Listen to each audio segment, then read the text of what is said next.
Kevin McCarthy is our Hollywood guy. He lives his life in the Hollywood spotlight. And while his tens of thousands of fans who tune in to his interviews and adventures right here on Fox 5 and on his social media pages get to see the glitz and the glamour, that's really only half of Kevin's story. Hey everybody in DC, it's Kevin McCarthy. I'm here in Los Angeles, here on the Walt Disney Studios, here in Hollywood. Kevin McCarthy is no stranger to celebrity, but he's rarely part of the story. For you said the movie's very therapeutic. It's a scene where you eat cheese puffs. It's my first cheese puff. So could you compare and contrast what that was like? But this weekend, we learned a little more about our co-worker and our friend, outside of jet setting and hanging out with Hollywood stars, because Kevin opened up about a part of his life not many people know. In a long and personal Instagram post, Kevin shared his struggles with mental health. Quote, "I've been battling depression and severe OCD all my life," he wrote. "With age comes a new understanding of those up and down extremes, but it's still a daily struggle. Writing this because we should never be afraid to talk. We are not alone." We've known you for years, man. You consistently are literally the best. It's an issue Kevin has lived with since his teenage years, and he's not the only familiar face to open up about the topic. In the last few months, stars like Justin Bieber, Demi Lovato, and even Kevin's buddy, The Rock, have shared their stories too.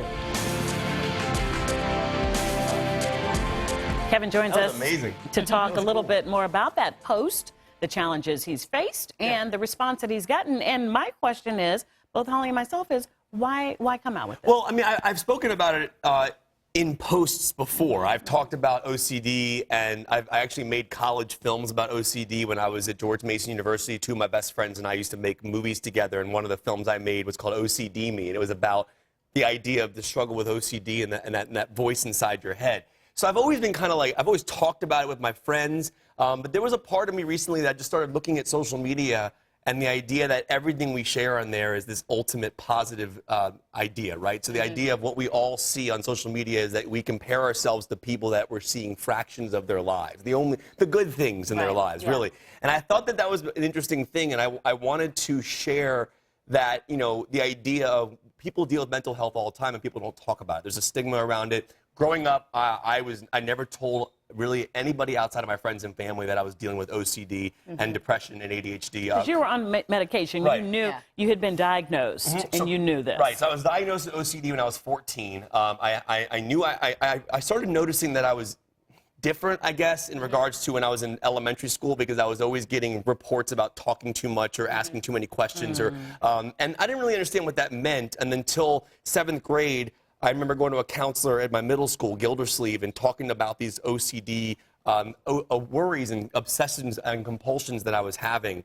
And then 9th grade came around and I was having problems in high school, being picked on. I was dealing with the OCD element, and I finally went to a doctor. My parents took me to a doctor. My mom and dad took me to a doctor. I was diagnosed with OCD. I got on different medications. I've been on everything from Zoloft to Anafranil to Lexapro. I'm currently on Prozac for OCD and depression. I'm currently on Ritalin for ADHD, and I take fish oil daily. So it's one of those things where I just wanted to put it out there because I feel like a lot of people don't understand that everybody's dealing with something like this. And there are days when you're down, there are days when you're up, and you have to understand that everybody's going through it. And if you talk about it with people, after I posted that message on Twitter and Instagram, I had so many people reach out to me saying that they had been through similar moments and similar feelings, but they needed someone, they needed to see somebody talk about it from my particular platform. So in the sense of like, I love my life, I have a great life, I have a great wife, I have a great house, I have a great job, but at the end of the day, there are things that I'm dealing with outside of social media, and I think that post was more of just me saying, here, I'm not that I'm a celebrity or like the level of, like, you know, you look at Justin Bieber and things like that. I'm just talking about it from my own perspective, the idea that I'm dealing with. You know what, maybe that makes you even more relatable, because you know what, sometimes those superstars are so out of reach, and you know, you are a celebrity obviously in our world, but you're also a regular guy. You know what, and maybe people could see that. So for me, I just wanted to put it out there. I let people know that you can talk about it. OCD is, see, I put depression and OCD in the tweet because OCD is what leads to depression. People have a big misconception about what OCD is. They think about the show Monk. About that.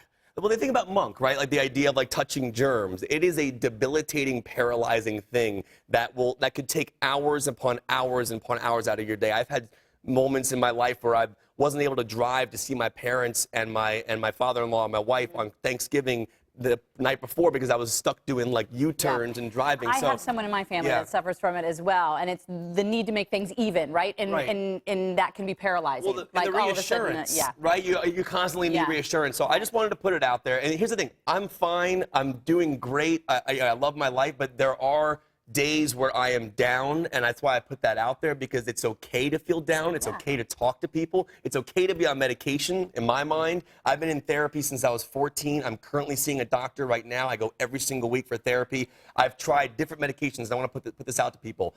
Different medications are different for different people. We all have different science inside of us. So don't stress out if it's not working for a couple weeks. Try different things. Let your doctor and you find something together. No doctor knows the way you are inside. You need to be consistent. You need to do that. I also need to eat better. I need to eat better. I need to stay off sugar.